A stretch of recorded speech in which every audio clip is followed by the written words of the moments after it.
मान्यवर, मैंने एक गन्ने पे सवाल पूछा और जवाब आया। मैंने सिर्फ सीधा सीधा सवाल पूछा था, आपके माध्यम से पूछना चाहता हूं कि गन्ना, क्योंकि किसान बड़ी खराब परिस्थिति में है, लागत ज्यादा है और उसे मूल्य कम मिल रहा है, वाजिब दाम, लाभकारी मूल्य। आप ही लोगों ने वायदा किया था कि 1.5 गुना मूल्य देने का काम करेंगे। मैंने सीधा सीधा पूछा, आज इनका जवाब आया राज्य सरकार द्वारा सुसंगत पहलुओं के आलोक में हितबद्ध पक्षों को सुनकर सम्यक विचारोपरांत कृषकों के व्यापक हितों के दृष्टिगत औचित्यपूर्ण निर्णय लेते हुए प्रत्येक पेराई सत्र हेतु गन्ने के राज्य परामर्शित मूल्य का निर्धारण किया जाता है। मैंने प्रक्रिया तो पूछी नहीं थी मान्यवर, मैं आपसे पूछना चाहता हूं और कहना चाहता हूं, सवाल पूछना चाहता हूं, आपके माध्यम से कहना चाहता हूं मान्यवर, कल भी एक सवाल का ऐसा ही जवाब आया था।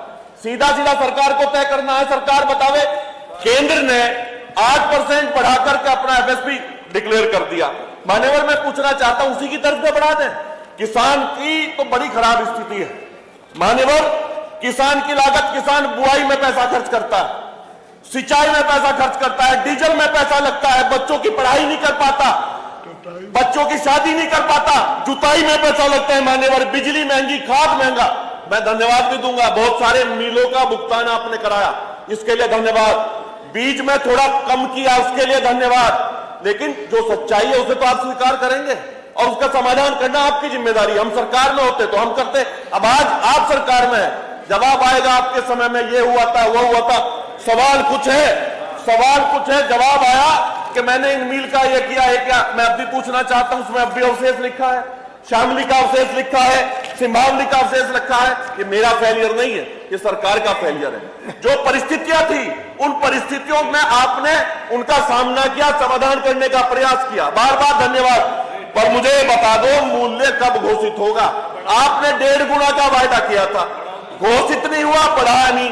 अरे 8% की तर्ज पे बढ़ा दीजिएगा, कम से कम 400 पार तो कर दो। 400 पार की बात वहां तो करते हो, इसमें भी तो 400 पार की बात करेंगे, 400 450 करेंगे। आप ही के पड़ोस के, हमारे पड़ोस के राज्य हैं पंजाब और हरियाणा में सरकार आपकी है, 400, लगभग 400 रुपए प्रति क्विंटल, और दोनों में 400 के आसपास है। मान्यवर, सीधा सवाल है, पूछना चाहता हूं आपके माध्यम से, क्या भुगतान जो बचा है उसे तत्काल 3-4 दिन में कराने का काम करेंगे, खासतौर से बजाज ग्रुप का?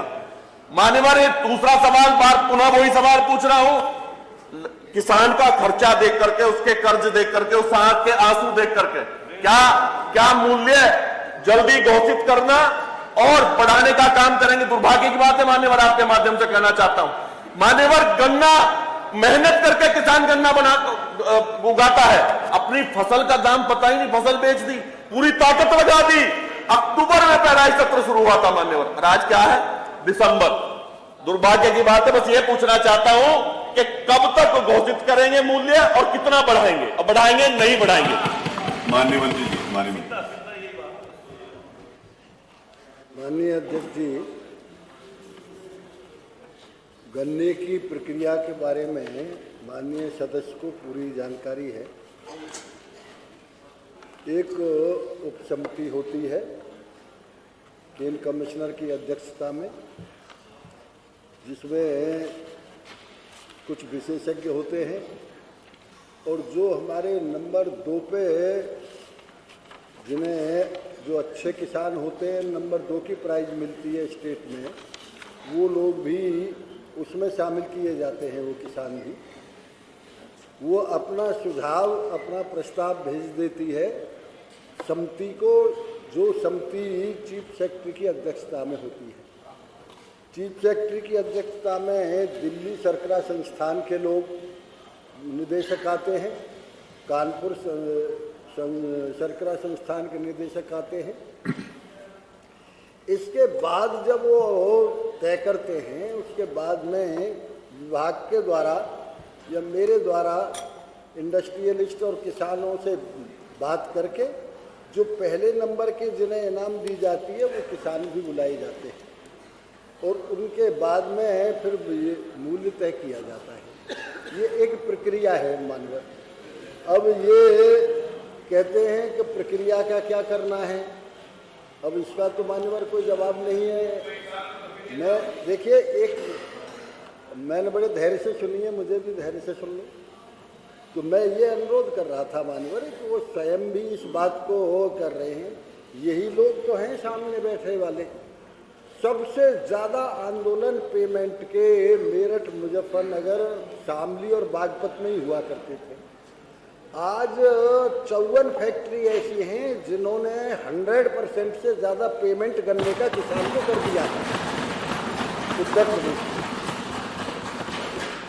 मुजफ्फरनगर में भी 5 फैक्ट्री ऐसी हैं जिन्होंने 100% से लेके 140% तक पेमेंट कर दिया है। मान्यवर, कहीं पेमेंट मान लो कितना भी कोई आदमी भाव बढ़ा दे और पेमेंट ही ना हो। समय पे यदि पेमेंट हो जाए किसान का तो एक मिनट सुन। तो मैं ये अनुरोध कर रहा था, वो प्रक्रिया के अधीन है क्योंकि उपचुनाव भी चल रहे थे, उससे पहले और भी प्रदेशों के चुनाव चल रहे थे। उप समिति की बैठक 6 दिसंबर को हो चुकी है। वो अपनी रिपोर्ट भेजेगी, चीफ सेक्रेटरी की अध्यक्षता में बैठक होने वाली है। इसके बाद इसका मूल्य तय किया जाएगा। जहां आपने स्वामीनाथन की आपने कहा कि 1.5 गुने मूल्य की बात है। तुम खुद गन्ने के इतने विशेषज्ञ हो, मुजफ्फरनगर से ज़्यादा गन्ने की जानकारी इस हिंदुस्तान में किसी को नहीं है। अच्छी तरह से जानते हो कि FRP और SAP ये 2 सिस्टम चल रहे हैं गन्ने के मूल्य के आधार के।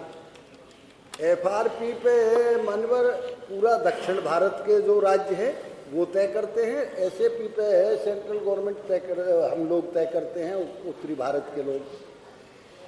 FRP और SAP को अच्छी तरह से जानते हो। यदि हम यहाँ FRP लागू कर दें तो किसान को और उल्टा घाटा हो जाएगा। हम तो SAP पे जो उत्तरी भारत के हमारे बिहार है, पंजाब है, हरियाणा है, उत्तर प्रदेश है, उत्तराखंड है, हम लोग SAP पे है और किसान को ज़्यादा मूल्य मिल जाता है। दूसरे नंबर, आप जो ये बात कह रहे थे हरियाणा की या पंजाब की, मैं मानता हूँ इसमें कोई संदेह नहीं है, लेकिन ये अच्छी तरह से मालूम है आपको, अकेले मुजफ्फरनगर में जितनी फैक्ट्री हैं कुल टोटल इतना गन्ना पूरे पंजाब में नहीं होता। जितना मेरठ में है फैक्ट्री हैं उतना पूरा गन्ना हरियाणा में नहीं होता। अब उनकी तुलना कैसे की जा सकती है? यहाँ पंजाब में जो फैक्ट्री हैं वो पंजाब की फैक्ट्री तो आज भी कुल 340 रुपये दे रही है। 60 रुपये से ज़्यादा तो सरकार उसमें मिला देती है, क्योंकि उन्होंने चुनाव के समय पे डिक्लेयर कर दिया था, इसलिए उन्होंने वो वायदा अपना पूरा कर दिया सरकार की ओर से मिला के। इसलिए उनको ये है, ये प्रक्रिया के अधीन है, इस पर पूरी तरह से संवेदनशील है। और हमारा पूरा ये है, देखिए ये आपको मानना पड़ेगा, आदरणीय योगी जी के नेतृत्व में जब पूरी दुनिया में साइकिल से लेकर रेल और हवाई जहाज तक बंद थे, तब भी उत्तर प्रदेश की शुगर फैक्ट्री चालू थी। और एक गन्ना भी जब तक खड़ा रहता है तब तक उत्तर प्रदेश की शुगर फैक्ट्री चलती है। तो मैं इसलिए अनुरोध कर रहा हूँ, एक हमारा भुगतान सही समय पे हो, हमारा पेमेंट भी सही समय पे हो, गन्ने की कीमत भी ठीक मिल जाए किसान को, इसका पूरा प्रयास है। ये प्रक्रिया अधीन है। आपको तो पूरा जवाब आ गया। तो रह गया मान्यवर इन्होंने कहा कि जब कोरोना के समय मील चलता रहा, मैं यही तो पूछना चाहता हूं, उस किसान का क्या दोष था? जब कोरोना में सब कुछ बंद था, उस किसान ने अपनी मेहनत करके उस मील को चलवाने का तब भी काम किया, और मील वाले देख नहीं रहे उसकी तरफ। देश का पेट पालने का काम किया। मान्यवर, आप ही ने किसान की आय दुगनी करने की बात की थी। मैं आपके माध्यम से पूछना चाहता हूं मान्यवर, मुझे सिर्फ इतना बता दे, भुगतान तो पूरा कराने की बात आपने कही है कि जल्दी करा देंगे। मैं आपसे ये पूछना चाहता हूं, कितना मूल्य बढ़ाएंगे आप? आपने सारी बातें बता दी। नहीं, वो कैसे? नहीं, कहा बताए वो ये तो बता दे, बढ़ाएंगे नहीं बढ़ाएंगे ये तो बता दे। अच्छा, एक बात और मान्यवर, अच्छा दूसरी बात बता दियो मान्यवर, दूसरी बात करो। पंजाब के हरियाणा की बात की आपने, कहा कि जितनी मील मुजफ्फरनगर में है इतनी सारी तो पंजाब पंजाब में। यूपी में मैं नहीं हो पूछना सकता। चाहता हूं, और पंजाब आप नहीं हो चीनी सकता। भी तो ज्यादा बेचते हैं यहाँ से। स्टेट के साथ कैसे तुलना? अरे मिल वाले चीनी बेचते हैं, खोई बेचते हैं, राख, सीरा, मैली सब कुछ तो बेचते हैं, और चीनी का देख लो ना कितना लाभ होगा। यहाँ धन्यवाद। चीनी भी ज्यादा यहाँ से जाती है। अंग्रेजी आपकी बात आ धन्यवाद। गई। ये पूरा गंभीर जवाब नहीं, नो। एक बात और अब आप गंभीरता से, इतने सीनियर आदमी हैं, आप भी सीनियर हो, सही आपको जवाब बताना दिया अच्छा है। लगेगा। मान्यवर एक बात कह के अपनी बात खत्म कर रहा हूं। हाँ बताइए। किसान के हालात ये हैं कि किसान सोच रहा है कि जो उलझकर रह गई है फाइलों के जाल में, गांव तक वह रोशनी कब आएगी और कितने साल में। प्रश्न क्या चाहिए?